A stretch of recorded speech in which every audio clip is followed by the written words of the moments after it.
Welcome, everyone. We'll just wait a minute for everyone to fall in. Hope you're doing well on this wonderful evening.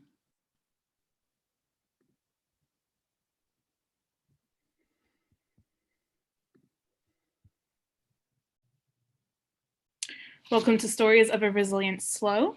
This evening, we're going to have an incredible webinar. To begin, we're going to go over quickly logistics. Because this is a Zoom webinar, we will have a couple options available to you to share resources and test out the Q&A. So at the bottom of your screen, because it is a Zoom webinar as opposed to a meeting, you have a chat feature. The chat feature enables you to engage in dialogue with your peers. You can share resources, case studies, and thoughts. If you have questions, please submit it through the Q&A. We'll do our best to collect questions that end up in the chat, but ideally the Q&A is where those questions should go. When the questions are in the Q&A, you can upvote ones that you're interested in hearing responses to. And we will follow up at the close of the session with Q&A answers. If you run into any technical difficulties, please contact either myself, Catherine with the Local Government Commission, or Amber McCarvey, also from the Local Government Commission. And to begin, we have a brief Mentimeter poll. Good evening, everyone. We have a very large number of attendees on the line.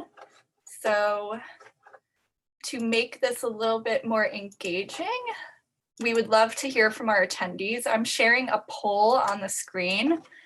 What does resilience mean to you? If you would like to broadcast your answers, please go to www.menti.com, either on your phone browser or if you're on a computer in your computer browser. When you go to menti.com, you'll be prompted to enter a code 4481296. It's at the top of the screen.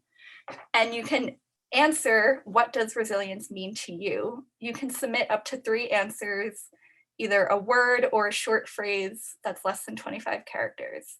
So please take a minute and share with us, what does resilience mean to you?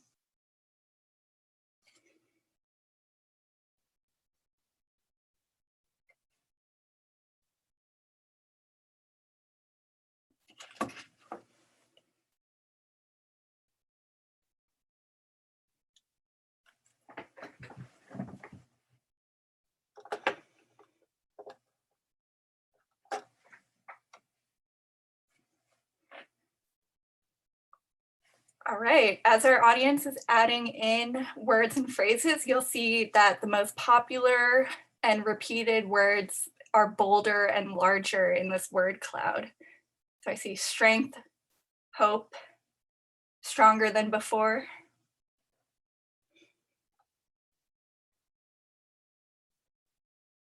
All right, thank you. So we'll keep this open. If you have not yet added in your word or phrase, please continue to do so, and we will make sure to capture this word cloud and share it out after this event.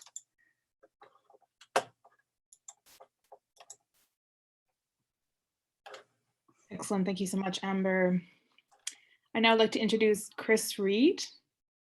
Chris Reed is a sustainability manager at the City of San Luis Obispo and is committed to collaboratively creating a carbon neutral, equitable, accessible, and prosperous community. Mr. Reed has worked with local governments for a decade and is deeply driven to address the causes and impacts of climate change. Welcome, Chris. All right, thank you so much, Catherine, and thank you to so many people that are here tonight to share this rainy Thursday night with us. I'm really grateful for your time, and we're really excited to be here at the start of this project. There's nothing that's more exciting in a big, meaningful project than the first community outreach event, where we finally get to share what our project's about and talk a little bit about what we found so far, and really start the conversation around resilience. Of course, this isn't the first time our community's thought about resilience. We've been working on it collectively for decades, and arguably since as long as we've been in the community. But to start this project tonight is really exciting. When we first conceived of this project, I think we had always imagined this meeting happening, right? This first kickoff meeting. When we applied for and received grant funding and we thought about what this first meeting looked like, we very much so envisioned this event and we're excited about it. But I think we weren't quite prepared for the backdrop it would be happening in. As we're thinking about how we are more resilient to the impacts of a changing climate, how we can address that issue, we knew, of course, that there would be climate change issues to think about. We knew, of course, that there might be some increases in flooding and fire that would have people interested in this topic. But I don't think we knew to the extent the amount of disruption that would be occurring concurrent with the kickoff of this project. We didn't know that we'd be having this meeting remotely because of a global pandemic, that we'd have a fresh memory of a 90-degree day in January or an orange sky in the fall from historic wildfires, or even that we'd be running for almost a year an emergency operations center and disaster council, and that we'd be fighting working on three disasters at the same time that are natural, human health, and economic. So ultimately, we really see this as a very, very timely project to initiate, and there's no time like the present to get to working on this. As a quick aside, hats off to our public safety crew and public works crew, community in general, for all the work they're doing as we see these rains out there right now. So I'm Chris Reed, and I'm our sustainability manager, and I'll be facilitating the meeting tonight. And I think I wanted to start with that little reflection on where we are right now as far as disruptions we're facing, and then also give a quick overview on what this project is before we get into our program. So many of you may not be deep into community planning like some of you might be, but for those of you that aren't aware, we have this thing in our city called a general plan. And the general plan is our overarching policy framework. Some like to think of it as like a blueprint or green print for how we guide development and how we want to be as a community. One of the pieces of that plan, it's required by state law, is called a safety element or a safety chapter. And in there, we're required to answer some pretty basic questions like how are we going to become safe and respond to wildfire and flooding. And a couple of years ago, we had this idea where what if when we updated that safety element of the general plan, we did all the stuff we were supposed to, but we also made it a community resilience plan. We also made it a plan about adapting to the impacts of climate change. And the answer to that question is tonight. It's Resilient SLO. And this is really the fruition of that thinking and the initiation of that work. So we're really excited tonight to start that. And tonight, to support the kickoff of this project, we'll hear from some really excellent speakers about climate change and community resilience. We'll touch on why stories are really an important organizing structure and theme for us. And we'll also share some of the initial work we've completed to date. So in a second here, we'll hear from our speakers, including Mayor Harmon. We'll hear from some speakers about what resilience means. We'll hear why diversity, equity, and inclusion is really core to the concept of resilience. We'll hear about large-scale climate trends and climate change in general, and then a little bit about some of the things we've already learned about our community. So this really is an invitation. It's an opening to this project. It's an invitation to continue collaborating together. And throughout tonight, we'll provide multiple opportunities and ways for you to continue to engage on this process. So before we hop into the full program, we'd like to thank our partners for making this event possible. So we have our consultant team that includes Ascent Environmental, the Local Government Commission, CBEC, Cal Poly, and Fair and Peers. Our partners at SLO Climate Coalition have been really helpful in organizing this meeting tonight and sharing information about it. And big thanks to Caltrans for providing grant funding for this project, without which we wouldn't be able to do this. So without further ado, I'd like to introduce Mayor Heidi Harmon for some welcoming remarks.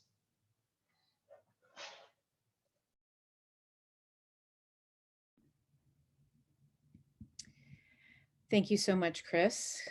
Can everybody hear me? Loud and clear. Thank you. Okay. Thank you so much. It's great to be here tonight. I'm sorry that we can't all be together in one space, but I feel really connected nevertheless, and grateful for the technology in this case.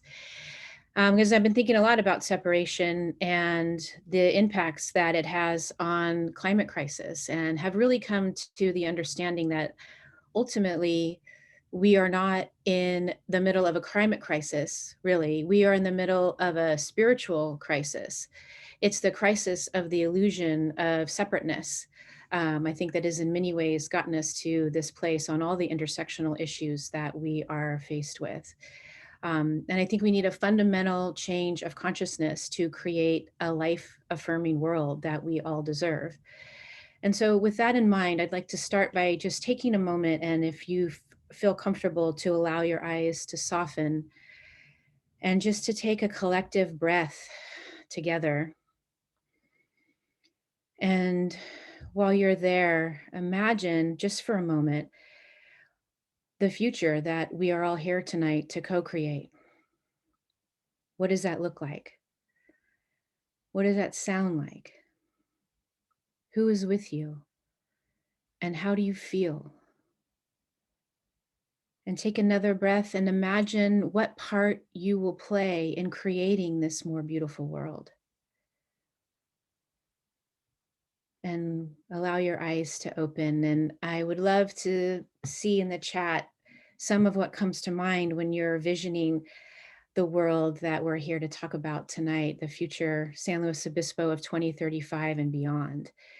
It's obviously been a really crazy time on so many levels for so many reasons. And I love this Grace Lee Boggs quote, like, you don't choose the times that you live in, but you do choose who you want to be.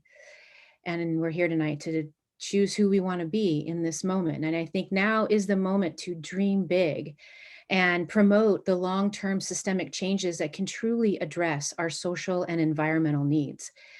We have witnessed the harrowing repercussions of an apathetic and life-denying aspects of our public community. But we are in a new moment now. Just a few hours ago, before I got on this call, I read that General Motors announced that they will stop selling all gas-powered cars by 2035. And while we all wish things like that would have come sooner, it's exciting to see those things coming down the line. And this past week, we have seen executive orders and calls for bold legislative action to advance racial and economic justice at the national level. We rejoined the Paris Climate Agreement and canceled the Keystone XL pipeline, which is something that I had been fighting for many years, and I'm sure all of you as well. That feels personal to me. And so on that note, let's be clear that it's not Joe Biden that necessarily gets the accolades. It's the unrelenting activism that made that happen. It's the water protectors everywhere who stood up, no matter how much pushback we received, to demand a better, safer, and regenerative world. And we need to keep that going. We need to mobilize people so that we can support Biden's positive policies and push back against efforts to undermine his administration, and push him to be a progressive president for meaningful, deep, and healing changes. And if we are ever to have a government that actually responds to the needs of the majority of the people in this country, we are going to need much more than a change of administration or a change in Congress. We need to change our own consciousness. We need to do the inner work on ourselves to be able to show up and do the outer work of creating a just transition for all people. Biden's executive orders are the most aggressive moves on climate change of any president. And so now we need to be pushing Congress to pass an agenda which presents a bold vision to revive our economy while addressing the interlocking crises of climate change, racial justice, public health, and economic inequality. And here are 8 pillars for you to consider in your own advocacy. We need to create millions of good and safe jobs with access to unions. Invest in Black, Brown, and Indigenous communities. Combat environmental injustice and ensure healthy lives for all. Ensure fairness for workers and communities affected by economic transitions. Build the power of workers to fight inequality. Strengthen and heal the nation-to-nation relationship with sovereign native nations, and avert climate change and environmental catastrophe. Reinvest in public institutions that enables workers and communities not just to survive, but to thrive. And we often focus on our electeds. What are they going to do for us, right? But the question really isn't what will they do? The question ultimately is what will we do? How will we hold ourselves and one another accountable for our actions? How will we fight for our right to thrive? And who will we choose to be in the next chapter of our story? Our movements have been skilled at speaking to people's needs for economic security and yearnings for political rights, but less skilled at addressing people's hunger for belonging, meaning, and dignity. Our cultural stories and the systems and structures of our society have stood in the way of creating a just and loving and sustainable future.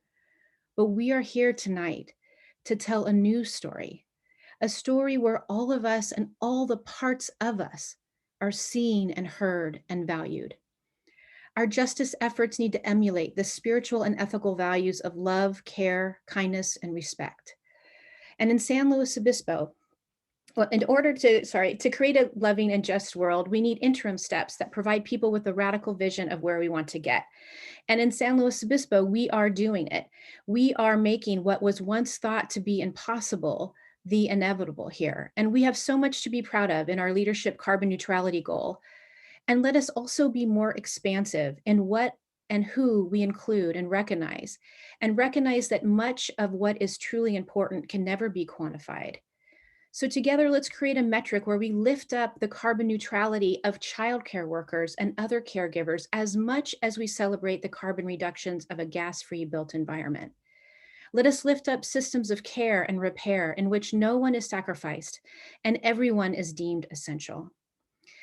This week was Angela Davis's birthday, and I love this quote, and I'm sure you've heard it, but I feel like it casts the perfect vision for tonight. You have to act as if it were possible to radically transform the world, and you have to do it all the time. And so we are here tonight to imagine something better, and I'm grateful to be radically transforming the world with all of you. Thank you.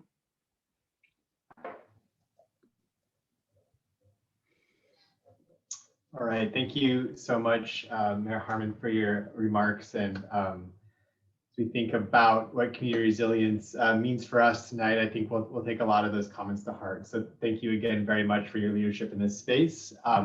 And we'll move on with the agenda. So Catherine, can you go ahead and bring up Amber, the PowerPoint? Great, thanks. So as we get into the agenda tonight, I think we wanted to start just by talking a little bit about what is Resilience SLO, what is this project about, and what specifically is included in it. So, I think many folks that are on this this webinar come to the space with some common understanding, but certainly we don't want to assume that, and we'll have some shared learning later. But without a doubt, we face a growing threat of flood, heat, wildfire, drought, increasing severity, and increasing frequency. And all this is because of climate change on top of normal disasters that our region is exposed to. So Resilience SLO really asks, how can we understand our history of disasters?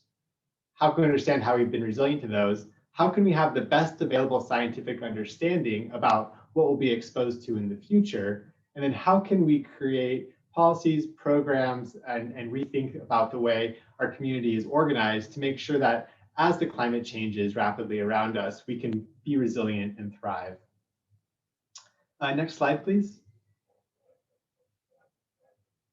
So specifically, the initiative and the project includes these key activities.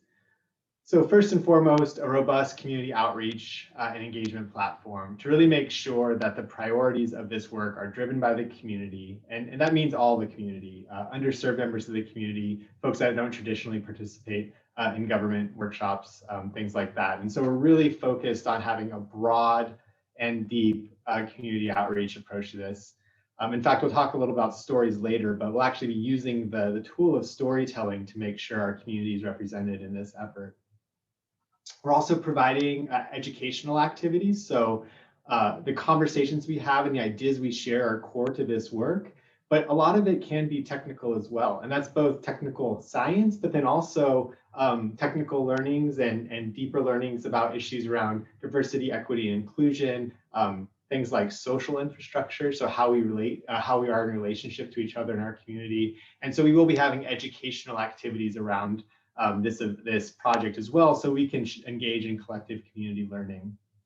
We will be conducting a comprehensive vulnerability assessment. When I talked earlier about getting the most robust and scientifically backed understanding possible about what actual physical climate impacts we face as a community, that's what we're talking about here. And all of that will serve to update what I talked about earlier with the safety element of the general plan, where we'll identify adaptation strategies across key sectors, and we'll then also create an implementation guide so that it doesn't just sit as policy, but we really act on it to make sure that we're actively enhancing resilience at every step of the way. One of the things we're really excited about with Resilience SLO, on top of all the tasks here and the community outreach we're doing is what we're calling the Resilience Roundtable. So we have a community-led, stakeholder staffed group that is the Resilience Roundtable, and that organization will actually be driving a lot of the process and content of the project. That Resilience Roundtable also will include working groups that will be focused on specific climate hazards or topic areas. And so we'll share out a link for more information later, but one of the things we are interested in, if you're interested in being in a working group, let us know. And also, if you work with an organization, you are employed by an organization, you're on the board of some organization that you think would be interested in engaging on this topic of resilience, please do reach out to us. We'd love to collaborate with you and work with you moving forward. So I think I've said resilience 50, 60 times already tonight. If you were to do a word count of all the times we've collectively heard it over the past year, it'd probably be in the thousands or hundreds of thousands. And I think it kind of means a lot of things to a lot of different people. Fortunately, we're really fortunate, or we're really lucky tonight to have Dr. Adrienne Grieve join us. Dr. Adrienne Grieve is an associate professor in the City and Regional Planning Department at Cal Poly. Her research really focuses on climate change, adaptation, and resilience. In fact, from my perspective, she's one of the foremost experts in the field. And so we're really excited to have Dr. Grieve here tonight to talk to us a little bit about what the term resilience means to her. So Dr. Grieve.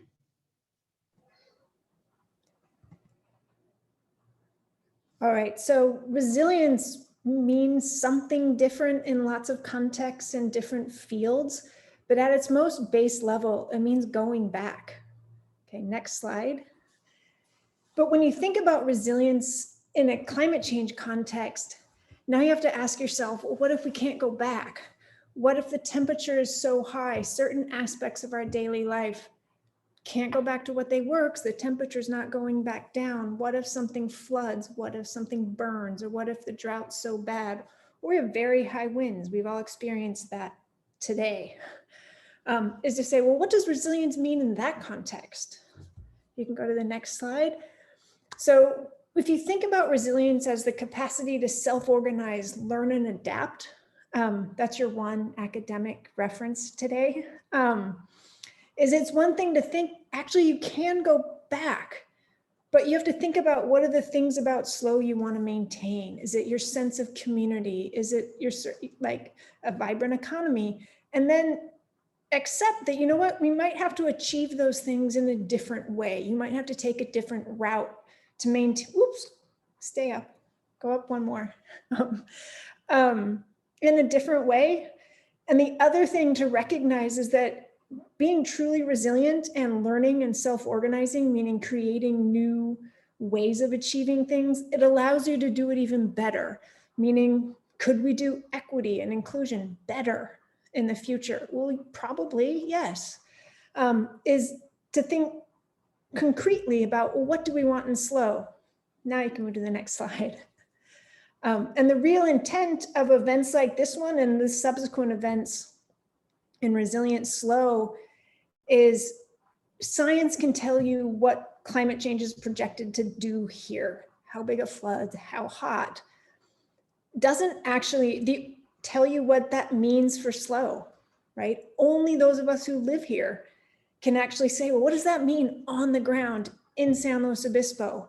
Until we identify those impacts in terms of, okay, this road floods. Well, who uses that road? Who can't get to work? Who can't get home? But really identify who's affected and why. And once you do that, you can actually concretely identify, well, what do we do? How do we make sure that the actions we identify address what climate change means here? locally for this community, which is really the aim of this process. It's critical that the community is engaged in this entire process. So thank you.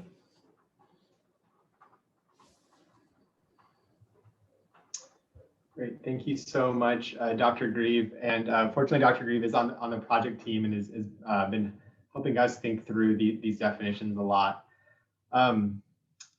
To a point made earlier, though, even with the common understanding, resilience is still going to mean some different things to different people, just based on where we are in our community, where we are in our particular stories. And for that reason, and for the reason, sort of elevate what Dr. Grieve also said around science can tell us what the climate will do, but we can't, it won't tell us what it means to us. For all those reasons, we really wanted to ground this work in stories, real stories that our community members have of when they've been resilient in the past, how they perceive resilience now, and really what their vision is moving forward. So as noted earlier, stories can really help us understand and envision what that means. It also can help us avoid, sometimes when we do big charts and graphs, we really we lose a sense of who is in our community, and stories can help us articulate that. There's a couple of really great submittals here just around what different community members have told us community resilience means to them. And so this is going to be a major part of the project moving forward. We were going to share some video stories that have been submitted, but we couldn't quite get the technical capacity under our belts. So please do visit the project website, though. We'll provide a link at the end. It's lgc.org/resilient-SLO. And there's a really great opportunity for you to see some of those stories that have been presented, as well as some of the stories that have been filmed, and a place for you to submit your stories. Stories, I think, are a nice entree to this, and it also makes this work accessible. But of course, it's not, it's people, and it's also the natural resources that will have to become more resilient over time. So we can talk about that a little bit later. So that's Resilient Stories. I'm really honored now to introduce our next speaker, Bea McKay-Cow. She currently serves as the Director for Student Diversity and Belonging at Cal Poly, and was the DEI facilitator for the city's DEI task force. She has her master's in ethnic studies and has worked in educational equity and justice for over 10 years. She specializes in cultural competency, the intersections of privilege and inclusive practices, and her mission is to disrupt systems of oppression, and advocate for equity through education. Bea. Thank you. Hi, everyone. My name is Bea McKay-Cow, pronouns she, her, hers. I'm the daughter of Marbella Sala and Jose Marcos Montero.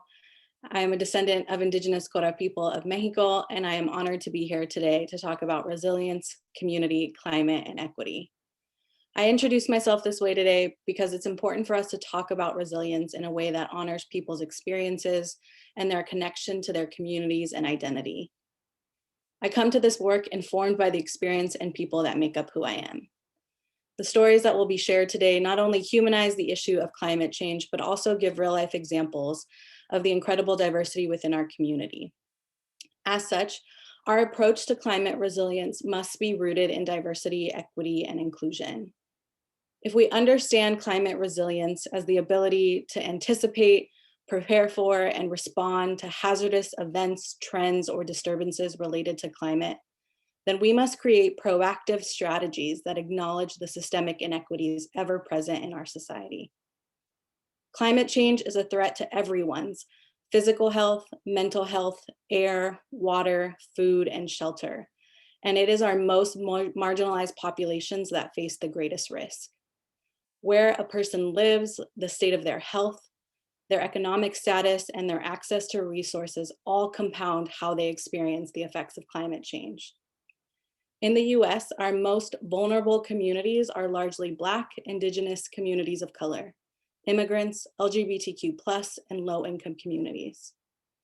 For example, low-income areas in cities have been found to be 5 to 12 degrees hotter than higher income neighborhoods, because they have fewer trees and parks and more asphalt that retains heat.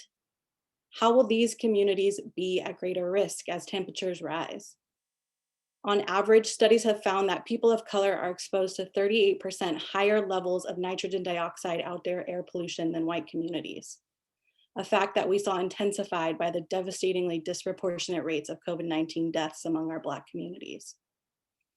These are only two examples of the many ways in which systemic inequities will only further be exacerbated by the effects of climate change. As time goes on, these communities will continue to suffer the worst of it, unless we recognize that fighting climate change and racial justice are intrinsically linked.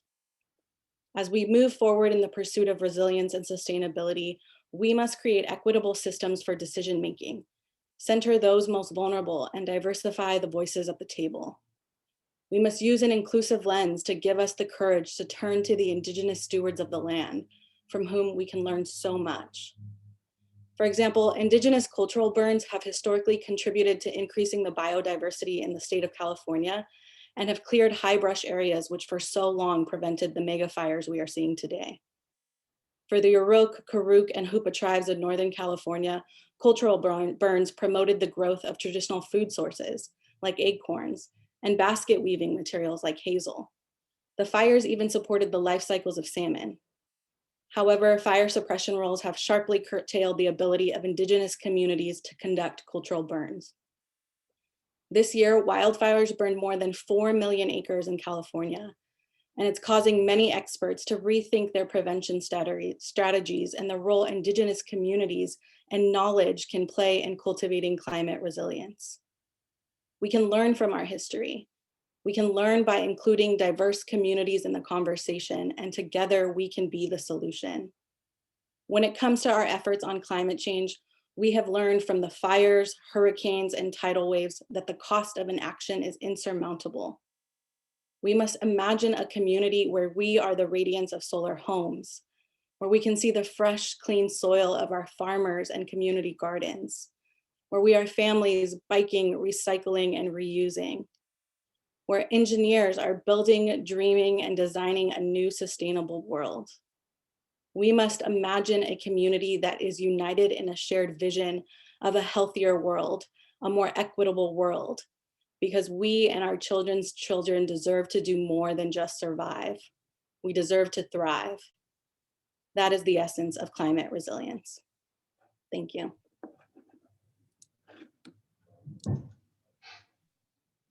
Thank you so much for that. That was really, really incredible. And I think as we continue to think of resilience in our community, framing it in that way is going to be critical. So thank you for that contribution. I would like to ask participants to make sure that if you have questions that you use the Q&A option. If you are new to Zoom, there's a bar across the bottom and you should have a function with 2 chat windows that say Q&A. Go ahead and type your questions into there. After our next 2 panelists are done, we'll open up the session for a Q&A session, and that's the way to have your question answered. So please do be sure to ask us some questions to any of the panelists or about the work more generally.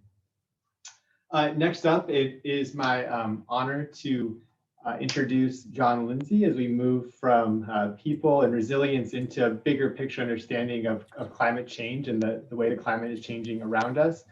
John is a media relations representative and marine meteorologist for Pacific Gas and Electric Company at the Diablo Canyon Power Plant. And you've likely heard him talk meteorology on the radio or seen the newspapers. And we're very, very honored to have him here. So with that, John. Okay, I'm going to share my screen. But host disable participant screen sharing before I could do that. So I'll try one more time. Can you all hear me okay? I hope. Yes, John. Yes, we can. Okay, I went to screen share and there we go. Okay, very well. Okay, your captive audience, always show pictures of my family, get away with it, right? Okay.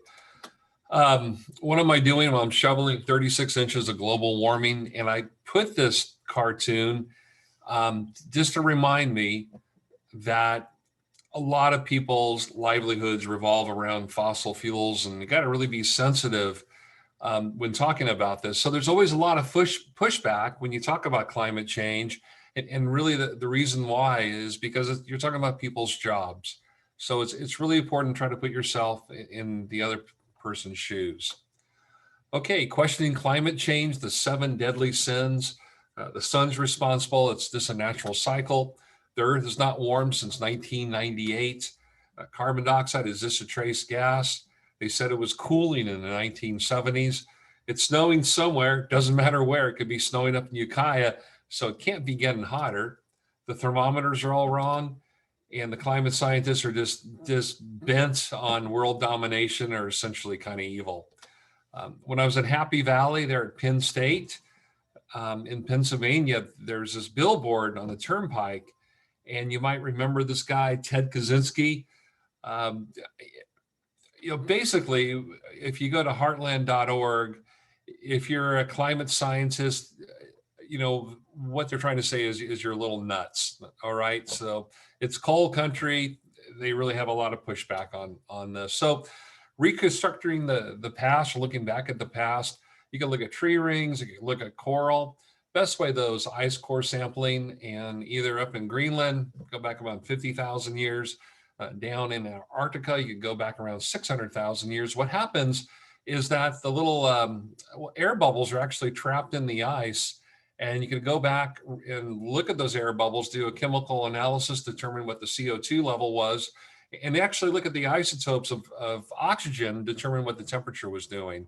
So it's really a wonderful record. If there's one slide to remember out of this whole presentation, it's this one, and goes back around 500,000 years. And what it's showing is the level of CO2 in the atmosphere. You can see it never really got above 300 parts per million. And if you notice closely, there's about 100,000 year cycle here. And within those 100 years, 1,000 cycles, there's a 46,000 year cycle and a 23,000 year cycle. And this is, from 400, 500,000 years ago, this is absolutely natural climate change, where the earth is cooled, the earth is warm, the earth is cooled, the earth is warm. But to remember, the main aspect here is that this is taking place over hundreds of thousands of years. And what we're seeing lately is taking place over mere decades. All right. So I was a bit of a climate skeptic when I started to work at Diablo King in 1991 as a marine meteorologist. Not a denier, but a skeptic. And this is really the data set that really convinced me that we're responsible right here. So real quick, the 100,000 year cycle I was talking about is caused by electricity. The 41,000 year cycles axial tilt, and 23,000 year cycles precession. Here's a good way to just visualize it, is that the Earth's orbit around the sun does change on a 100,000 year cycle, and that absolutely contributes to global cooling or global warming, but 100,000 year cycle. The next one is axial tilt. You can see that the Earth does every 41,000 years, the tilt of the Earth does change. Next one is precession, which is really the wobble of the Earth. That's about a 26,000 year cycle. Well, is it the sun? And what we're looking at, we're going back to the start of the Industrial Revolution, 1880 to present. And we're looking at the output from the sun. And the black line is the average global temperature. And you can see that there's just enough force in here to justify this. Now, if we went back, let's say 100,000 years, you would see these two lines basically matching up somewhat. Is it the Earth's orbit? This is what I mean, 100,000 years ago, you would see a nice matchup. But since we're only going back 150 years or so, there's just no matchup here. There's no way to explain that the Earth's orbit is causing this increase in temperature. Is it volcanoes? Volcanoes put out a lot of CO2 in the atmosphere. And however, they also put out a lot of aerosols. So when the sunlight hits those aerosols, it reflects right back out in space. You could take all three going back since 1880. So there's just not enough force to justify what's going on with temperature. Okay, the 10 hottest years on record. 2000, and this is the United States, not globally, but in this country. And you can see that 2020 was the 5th warmest year on record. This is pretty remarkable because this has been a strong La Nina, and strong La Ninas tend to produce much cooler temperatures in the United States. If everything was equal, you would have a same number of record cold and record hot temperature records. And that was pretty much the case in the 1950s and the 60s. But in the 70s, especially in the 80s, things started to change. And currently, you could see that about 94% of the record highs basically are record highs and not record lows. A huge discrepancy here between record lows and record highs. And this is up in Paso Robles. I worked with Climate Central. We choose Paso Robles because it's surrounded by vineyards. And if anything, that should be a cooling island and not a heat island. But despite that, you could see the huge discrepancy in cold records and warm records. I know I don't split a lot of text on one slide, but here you go. Back on September 6th, 2020, Cal Poly, San Luis Obispo hit 120 degrees and Solvang 122 degrees. The airports at Paso Robles, San Luis Obispo, and San Ynez reached 117 degrees. I did extensive research of the climate summaries, and these may have been the hottest temps ever recorded so close to the Atlantic or Pacific Ocean in North, Central, or South America. If somebody told me that San Luis Obispo would hit 120 degrees, I simply wouldn't have believed it. By the way, the previous record was 114 degrees. All right, this is at Cal Poly, and earlier this month, we hit 93 degrees, smashing the previous winter record of 90 degrees set on January 16, 2014. You could never imagine 93 degrees as 100 degrees somewhere in our future during the winter months. It's this a trace gas, same amount of carbon monoxide in our air would essentially kill us. So even though it's only 400 parts per million, it really have significant change. Now, this is one of my favorite portraits, American Gothic, two farmers. And however, they probably haven't been drinking any alcohol. They look pretty silver to me. If you have a commercial driver's license and you have a blood alcohol content of 400 parts per million, that's a DUI. So even though it's a trace gas, it could truly have profound effects. They said it was cooling in the 1970s. Here's the cover of Time magazine that was put out. And you can see the date here is 1977. MASH was really a popular show back then. And this is false, though. The real cover is right here. And this is from 2007. You'll see Tony Soprano up here on HBO. And the real cover was this, the Global Warming Survival Guide, 51 things you do make a difference. Getting a drink of water here. So when you hear propaganda about climate change, you got to really be a critical thinker because there is a lot of false information flying around out there. And the science has been around for hundreds of years, literally. And August Arianes was a genius. He was from Sweden. And we still use a lot of his equations. In fact, we use them at Diablo Canyon, our chemistry department. And basically, this is a publication that I found. This is August 14, 2012. And August had actually written this. And he said, the furnaces of the world are now burning about 2 billion tons of coal a year. When this is burned, uniting with oxygen, it adds about 7 billion tons of carbon dioxide to the atmosphere yearly. This tends to make the air a more efficient blanket for the Earth and to raise its temperatures. The effects may be significant in a few centuries. So he was right on, and this was more than a century ago. So the science has been around for many, many years. People often ask, well, it's snowing somewhere. How can it be getting hotter? And one's got to think about this. Weather is one play in a baseball game. Climate is the history of Major League Baseball. So one needs to look at long-term records.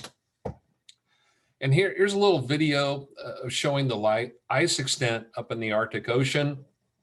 I could say that a lot of countries right now are actually transporting goods through the Northwest Passage because it's a lot shorter, it's a lot quicker.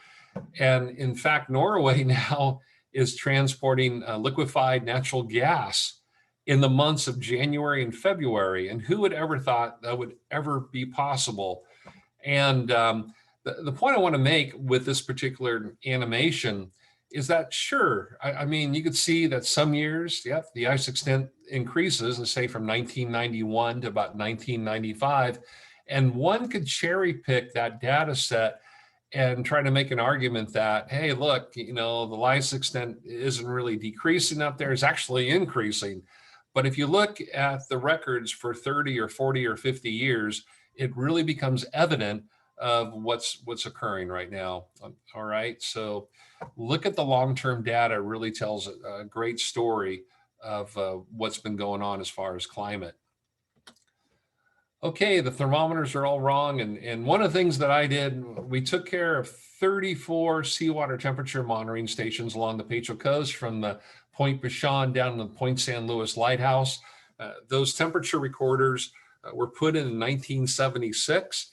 And half of those are intertidal, which means that you go down at minus low tides to swap them out. And the other half are subtidal. You got to go scuba diving for them. And each temperature monitoring station is actually on a railroad wheel, which weighs around 700 pounds. So each temperature recorder has taken 3 readings per hour since 1976. So it's a pretty impressive record. And 2 previous all-time records for seawater temperatures along our coastline was 66.65 in 1983, followed by 66.72 in 1997. And Einar Anderson, who was a Caltech graduate, taught me how to calibrate, and all our data is traceable to the Bureau standards. All right. And, you know, I know this doesn't sound like much from only a 0.2 of a degree increase from 83 to 97. But my gosh, look what happened in 2015. We went up to 67.58. And, you know, water has about 1,000 times heat capacity than air does. So if you really know what's going on with climate change, look at the oceans. All right. Sea level increase. Here's a composite graph of sea level increase. If you start from the 1880s Industrial Revolution to today, average rate is 1.8 millimeters per year. If you went back earlier, it's 0.8 millimeters per year, up to 2 millimeters per year. And lately it's gone up to 3.2 millimeters per year. So it's accelerating. Now, PG&E has a lot of infrastructure at sea level, along with the US Navy. And consequently, we brought together, we thought we're the finest scientists in the world to try to figure out, you know, what's sea level going to be like by the year 2100, which is only, heck, it's less than 80 years away. And we're going with the California SLR guidance average of all models, which is around 47 inches of increase by the year 2100. And what does that mean for us? Well, you know, here's a inundation map of Morro Bay, and you can see where the Museum of Natural History, but the golf course right there is really inundated quite a bit. If you head down the coastline, I live right about here in Baywood Park, and you can see that where the little pier is and where the Back Bay Inn and Baywood Inn are, that whole area is flooded. And then Cuesta by the Sea, you know, is really going to be impacted quite a bit. Go down further south, this is all 85-foot coastal terrace where Diablo is, so really not a much impact. However, and I should have taken a picture of this, but you've probably seen on the news all the flooding that's taking place in Avila Beach already. And I think that's a perfect example of sea level increase. And then down at Pismo Beach, you have the trailer park that's essentially underneath the water if we get that type of sea level increase. And then Caltrans, who's sponsoring this wonderful program through a grant, or helping to sponsor this program through a grant. This is up at Ragged Point. They had to basically reroute Highway 1 because of coastal erosion.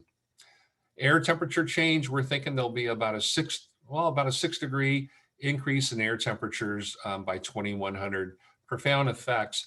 Fires, I think we really underestimated the effect of fires. You know, 2018, 2 million acres of burn, that was a record. Last year, it was up to 4 million acres. Who would ever thought that we would see this extent of wildfires? The opposite, though, that could happen is called an atmospheric river. And this is basically a water vapor plot, and it's showing the amount of water vapor in the atmosphere from California all the way down the Hawaiian Islands. And even though this is water vapor, can actually transport more fresh water than the Amazon River can. Used to be called the Pineapple Express for good reasons. In meteorological terms, it's all turning on the hose, but ARs. And we think back in 1862, AR developed in the month of January, and over 100 inches of rain fell. And much of the Central Valley, Sacramento, San Joaquin Valley, a lot of it became a inland sea. And there was so much water from the Sacramento River and the San Joaquin River going through the Delta, out the Golden Gate, that actually San Pablo Bay and San Francisco Bay were actually became fresh water. And a plume of brackish water made it all the way out to the Farallon Islands. Now, back in 1862, the population of the state, I guess, was probably 1/1000th of what it is today. So you can imagine if we had the same type of storm developing today, how much worse that would be. And you got to remember, a law of physics is that the warmer the atmosphere, the more water vapor it could hold. There's no way to argue that. And this is K and 4th Street in Sacramento. It rained so much that the capital, the government, had to be moved from Sacramento to San Francisco to conduct business. I think this was interesting. A few days ago, I was putting these charts out. And when we developed this is the European model on the left, GFS model on the right. We're right here in beautiful San Luis Obispo. And when we developed these models, or not these models, but the presentations from these models, the output from these models, we thought, we'd only see about 5 inches per day max. And my gosh, we're over that now, because as the atmosphere warms, it holds more water vapor, rainfall intensities increase. And here's a perfect example. I got a ton of questions from people saying, well, it's white, that means 0. So this area won't receive any rain. No, it's going to receive 6+ inches of rain. Okay. And what you could do, basically install solar panels. I did it in my house, and drive an EV. We have 2 EVs at my house. I think this is going to be a radical transformation, because electric vehicles are going to become cheaper, longer range, less maintenance, just funner to drive. One aspect about EVs that people, I think, don't really think about is that an ICE engine, internal combustion engine, is only about 20% energy efficiency. That's why you got radiators and water pumps and fans. An EV, right off the bat, it's about 80% efficient. That's why there's no radiators. And this right off the bat, you're around 400% more energy efficient than an ICE vehicle. I should also say too, just real briefly, is that I just don't do any maintenance. I had to replace the tires, had to replace the windshield wipers, and that's been about it. So they're very maintenance-free automobiles. Okay, we have a brand new CEO, PG&E. Her name's Pappy Poppy, and she is a huge advocate about climate change, which is wonderful. And something we're doing, we're working with the California Public Utilities Commission, and we're trying to identify communities at risk, disadvantaged communities, because with a lot of us, with climate change, we have the resources to basically, recover. Basically, if we're knocked down, we get right back up again. Where a lot of these other underserved communities, they don't have the resources to get back up again. And so we're looking at the Central Valley and San Luis Obispo, in fact, throughout our service territory, trying to identify communities that are a disadvantage. And to mitigate some of those effects, we're talking about like maybe installing air conditioners, cooling stations, basically extending the CARE program to give a larger discount for energy, building seawalls. There's even thinking about pathogens and how diseases are now migrating further northward that we've never seen before. All these different things, we're trying to figure out how to mitigate this, and we're really charging after those underserved communities because basically they're in the most danger. And there you go. So I know I went through this presentation pretty quickly, but it's been a real honor to speak to all of you, and thank you for all you're doing. So there you go. All right, great. Thank you so much, John. That's I think the 3rd time I've seen the presentation now, and I continue to learn more and more from it each time. So thank you so much. And it really sets the the frame for the fact that globally in California and regionally, we're expected to see these changes in climate. But then as we start to think about locally in our community, what does that mean for us at our scale? It's a really important question so that we can right size and appropriately orient our policies and programs to create that resilience. So to do that, we've working with a consultant team through this grant and to do some technical work around understanding what our existing conditions are and start to think about our local vulnerabilities, climate change. So to start that conversation today, we're honored to have Kai Lord Farmer from Ascent Environmental. He's the project manager for Ascent on this, and he's worked on climate action and adaptation projects throughout California. So Kai. Thanks, Chris. Appreciate that. It's going to be hard to follow that, John, but I'll try. I'm going to be providing just a quick overview of the baseline conditions report that we've been developing for this project so far. And just a quick overview here. The purpose of the report is, as Chris mentioned, this is really the first step in the vulnerability assessment process, which is what we're doing to look at how climate change is going to impact the SLO community in the future. But to understand that future impact, we need to understand what the baseline conditions and what the current hazards are for the community now. So the baseline report looks at climate-related hazards as they exist now for the community and what risks there are to population, so that as climate change exacerbates those hazards into the future, we understand where those risks are specifically in the community. So we look at hazards, natural hazards that are going to be exacerbated by climate change, but we're also looking at sensitivities within the community.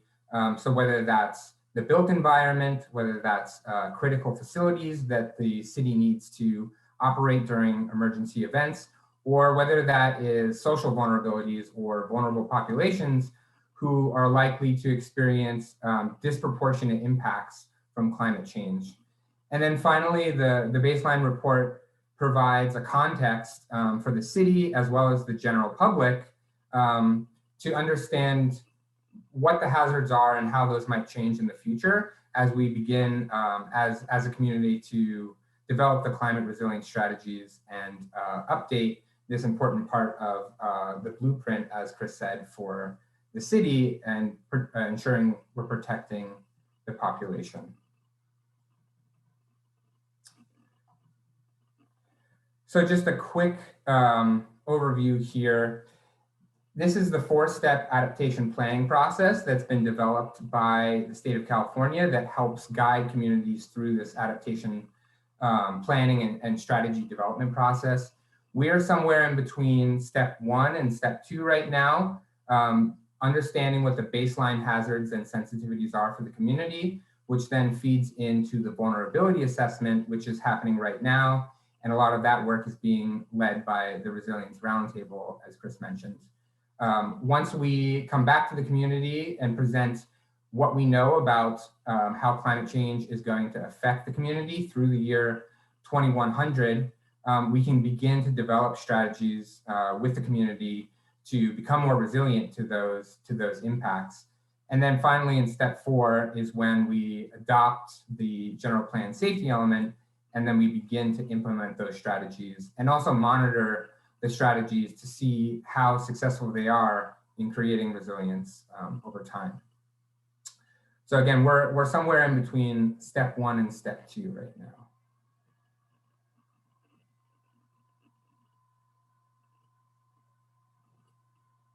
Just a little lag on my slides here.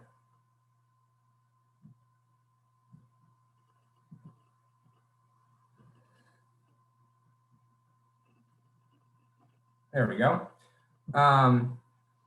So the report is broken up into 2 main parts, and it's published on the Resilient SLO project website right now. So I'm going to provide a really quick overview, but I encourage you all to go take a look. There's a lot of really valuable information in there about the current hazards that the city that exist in the city right now. So The report's broken up into two main parts. The first is looking at existing hazards. So we focus on those that are going to be exacerbated by climate change. So flooding, wildfire, extreme heat, drought, and the urban heat island effect, which I'll get into a little bit more. And as I mentioned earlier, we're not only looking at those hazards, but we're looking at sensitivities in the community that are going to be impacted by those hazards now and even more so in the future. So that's broken into three parts, looking at the built environment and the transportation system, socioeconomic trends, and a focus on vulnerable populations who are gonna feel the impacts most acutely and first. And then community and economic functions. So it's important to think about vulnerable populations, but also what are the functions that keep the community going, and what are those economic sectors for the community that are vital for employing and also providing services for everyone. It's also important to recognize here that a lot of the hazards that are going to be exacerbated by climate change already exist under existing conditions, even if climate change weren't a factor here.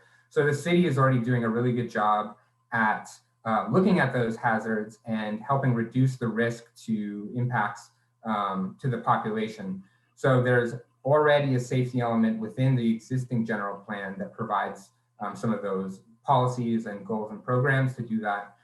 The local hazard mitigation plan, which was recently updated and adopted by the city as well as the county of San Luis Obispo, looks at reducing the impacts from hazards, from natural hazards as well as man-made hazards. The community wildfire protection plan, so that is a plan to reduce the risk from wildfires through a number of strategies. Urban water management plan, and that focuses on strategies and management of the city's water supply during long-term drought scenarios. And finally, the waterway management plan. And that looks at managing and reducing impacts from large and small flooding events in the city. And so this is all to say that the city really does already have a robust set of plans and resources and programs and capabilities. With this project, to a certain degree, what we're doing is we're trying to assess, are these plans and these resources going to be robust enough to address the increasing severity and frequency of impacts from climate change in the future? So just to dig in a little bit more into some of the hazards here, this graphic is a map that we included in the report on the right that includes the 100-year floodplain and the 500-year floodplain. So that's a 100-year storm event is a historic, very large storm event that has a 1% chance of occurring every year. And then the 500-year storm event is even larger than that. And so if we understand where those events have occurred historically, that can help us understand where those impacts might be exacerbated in the future. So we know that downtown SLO and San Luis Obispo Creek are particularly vulnerable, as well as along Higuera Street. Los Osos Valley Road near Perfumo Creek is also within the floodplain. And then the 500-year floodplain expands a little bit out from that in the purple areas there. As I've been discussing, this isn't necessarily a new hazard for the city. The community has been experiencing large flood events throughout its history for the past 150 years or more. So it's not a matter of a new impact occurring, it's just assessing what the severity and increase in that impact is going to be in the future. And the more that we understand about how the community has been impacted in the past, the better we can understand how to better prepare them for the future. The report also looks at wildfire and grassland fire risk in and around the city. This map is included in the report on the right, and it includes the areas in and around the city that have been assessed by CAL FIRE, the state agency that looks at wildfire. And it highlights where there are either very high or high risks from grassland or wildfires.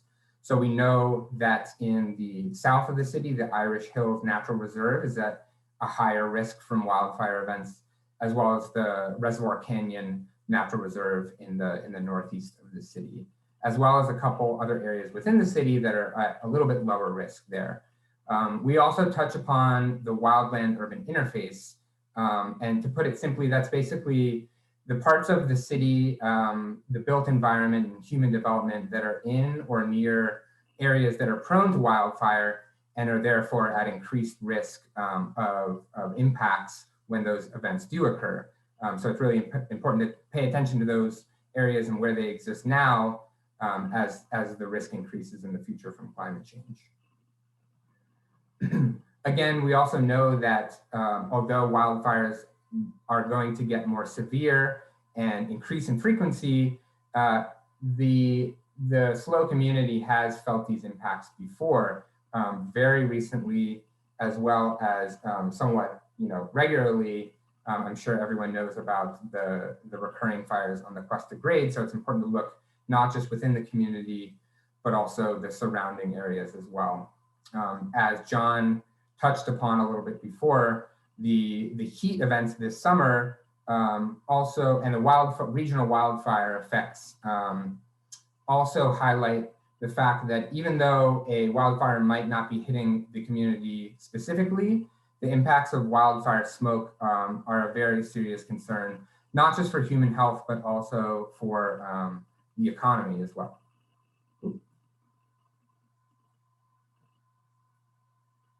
Related to that, we also look at extreme heat and heat wave events.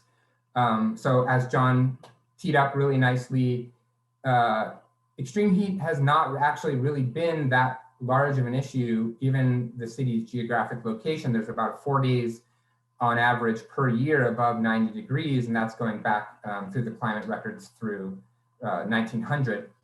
But as he mentioned, the extreme heat events and heat wave events this summer really highlighted how vulnerable the community is to these events. We saw 7 consecutive days in August above 90 degrees. And I highlight that 7 consecutive days too, because although extreme heat days can be very damaging when we get up to 120 or something like that, it's these prolonged heat wave events where the community is not able to cool off in the nighttime that causes increased risk, particularly for vulnerable populations like folks over 65 or have pre-existing conditions. So to that end, we are also looking at the urban heat island effect.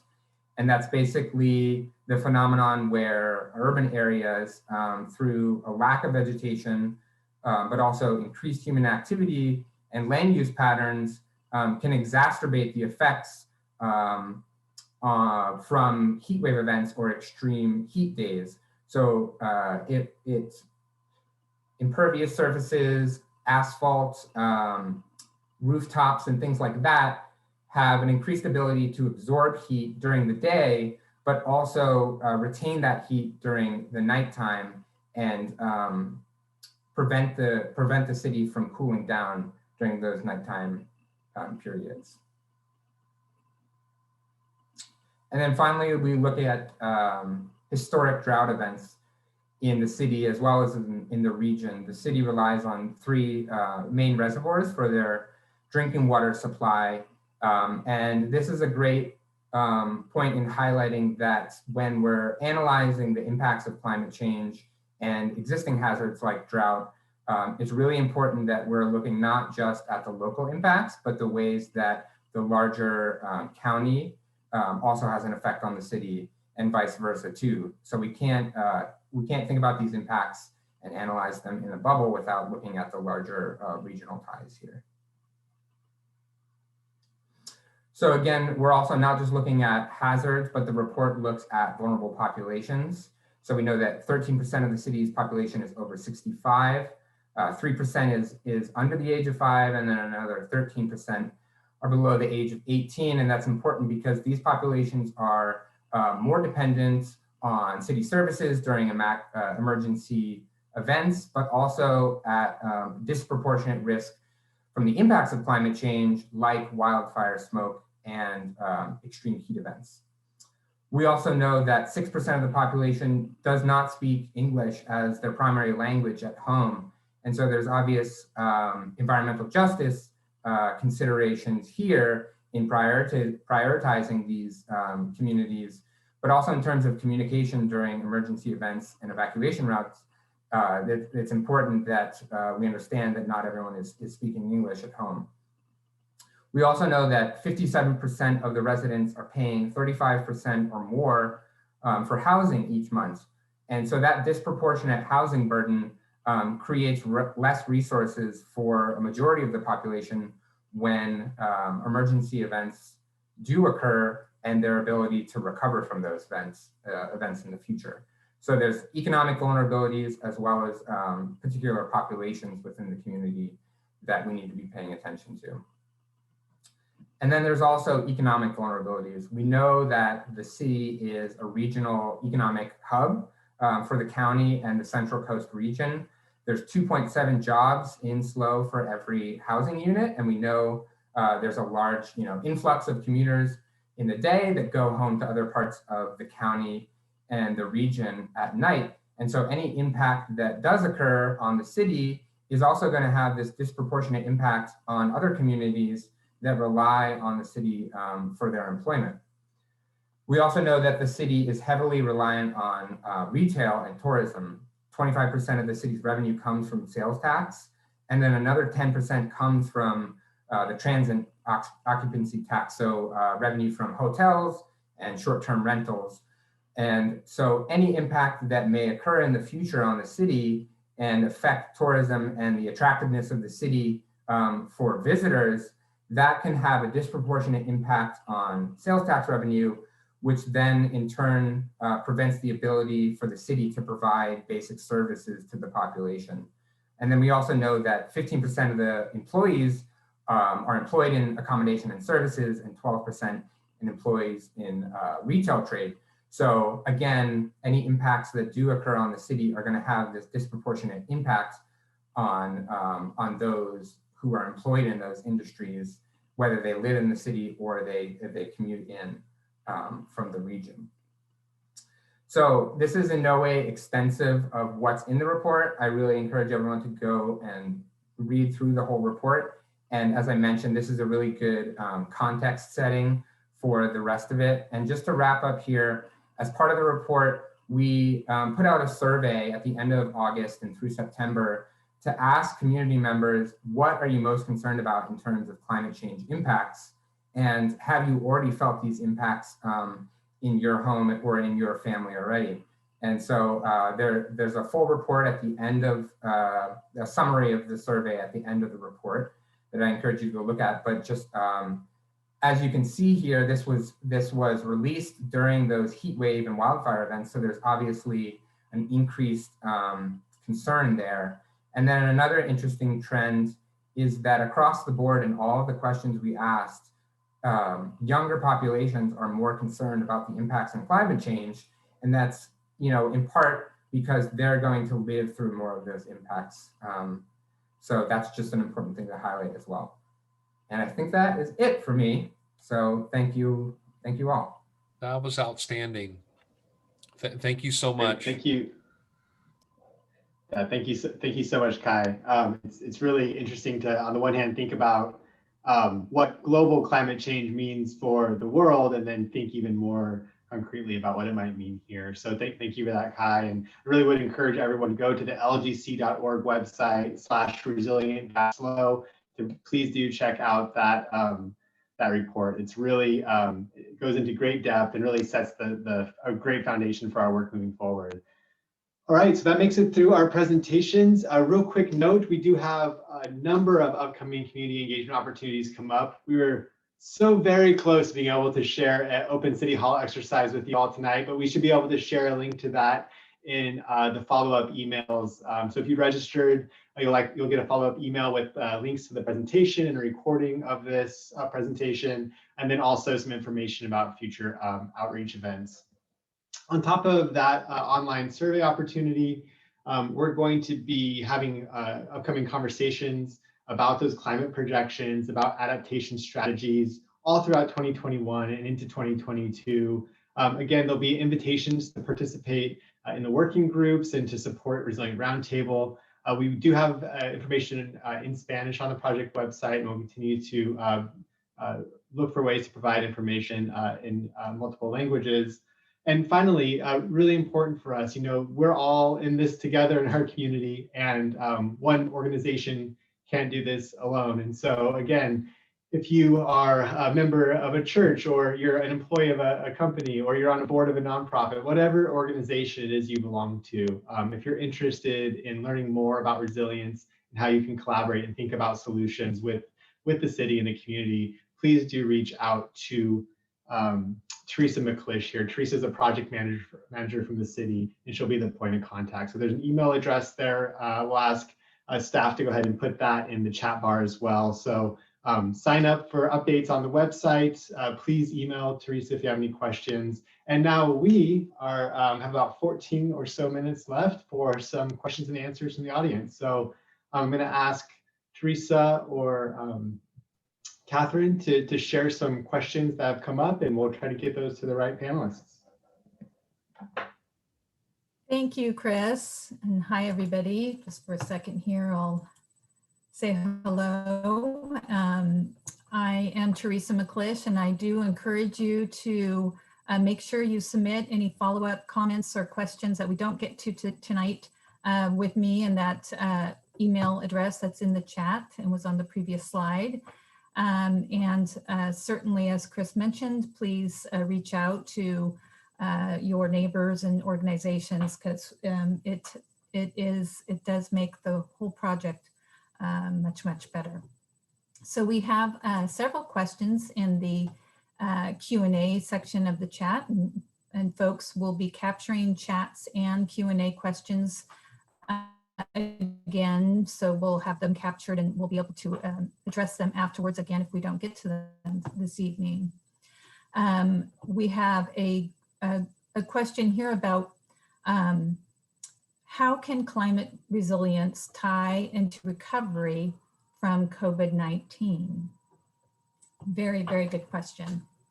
I can tee this off, Chris, and then you can follow up, and the panelists can follow up. But certainly air quality is what jumps out at me, as there's some direct data out there about the importance of good air quality and this particular pandemic.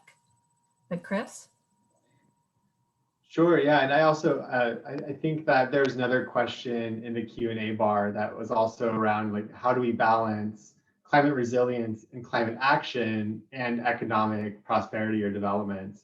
And in a rapidly changing environment, we really think that a low carbon economy and then an intentional focus on resilience is how we thrive. It's not a trade-off from that or economic development, but it is one of the pillars of economic development as we move forward. As we think about what it means to recover from COVID-19, what our economy looks like moving forward, being really intentional about building resilient systems. So as we continue to face disruption in the near term, medium term, and long term, our systems are in place to absorb that shock and still thrive. So ultimately what that looks like is to be decided. It's up to all of you, it's up to the community, and ultimately up to council. And so as we move forward through 2021 and we start to think through what are the strategies we put in place, we'll want to constantly keep this in mind. How does this help us recover from this pandemic?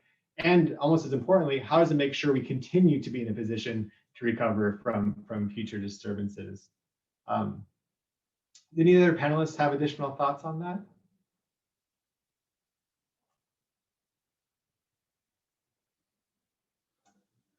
Well, I'm going to take the facilitator's sort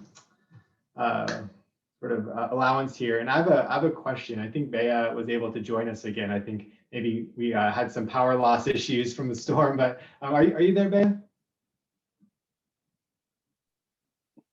Yes, I'm here. Great. I had a question.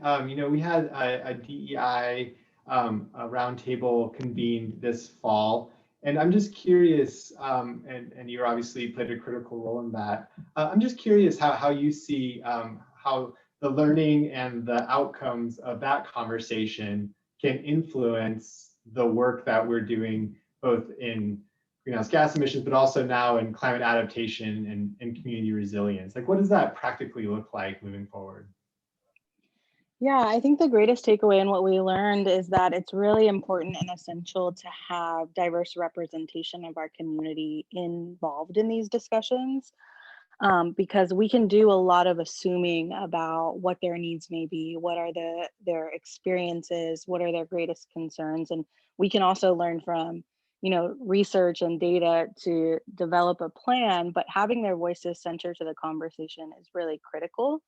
And I think for this effort, looking at your round table and asking that question, like who's here, if representation is not available, or again, due to systemic inequities from our more marginalized populations who may not have the privilege to serve on volunteer roundtables, what efforts are you putting forth to center their voices and center their needs?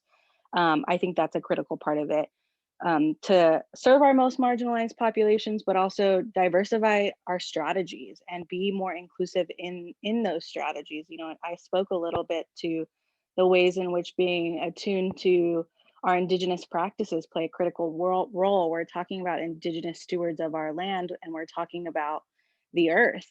And often their voices and their experiences are left out, and there's much to learn from that, I think. So the biggest takeaway I would say is ask yourselves who's in the conversation, who's out, who's being left out, because we're likely missing something if we don't have adequate representation.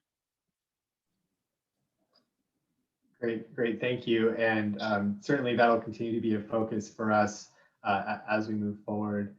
I also received a question early in the presentation asking if this work was only focused, we talked about the safety element and on stories from people. This work was only focused on humans and human systems, and certainly the Resilience Roundtable and some of the other that work that's scoped to be done here is to focus on natural systems as well, and to understand how they might respond to a changing climate. So I just wanted to make sure that was clear.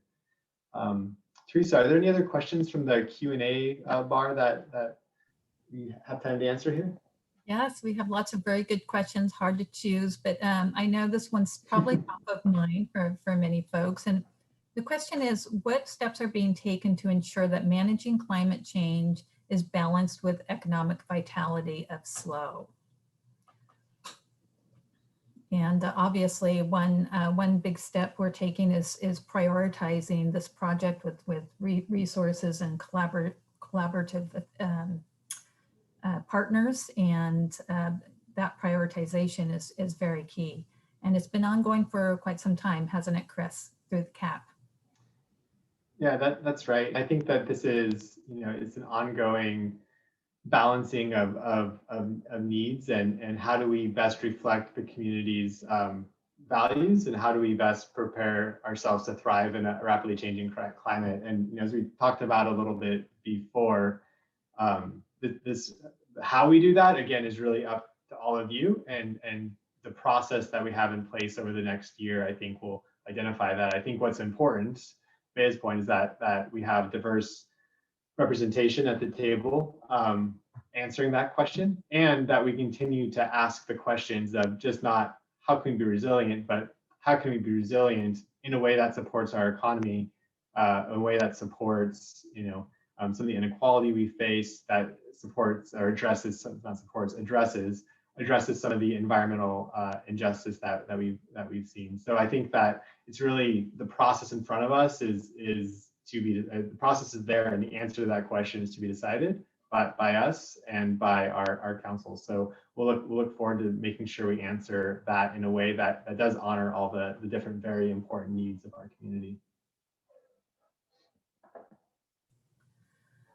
Great, and I see John Lindsay is in the Q&A chat, and there's been lots of questions regarding some particular scientific findings that he spoke about, so that's great. And let's see, we have this is an interesting question. Are there any options that for political, economic, or other reasons are off the table? And I certainly don't think we're at the stage where we're taking anything off the table right now. Certainly, as Chris mentioned, there'll be, balancing questions for the community, but right now we're at a very much where a stage where we very much need to hear from the community about their priorities in terms of where we're most vulnerable and what we need to, as a community, decide to address. Yeah, and I think it's worth mentioning as well that one of the early work tasks is to do sort of audit of all of of what state law requires of this safety planning work and where we currently are and where, what we need to do to get up to speed. And so there are some requirements and there's some limiting factors as well, but right, it's the process in front of us where we we'll decide what we want to propose to do. We're winding down here, but we have probably time for a couple more. And this is an interesting one, and it ties into kind of parallel efforts with resiliency and our climate action work.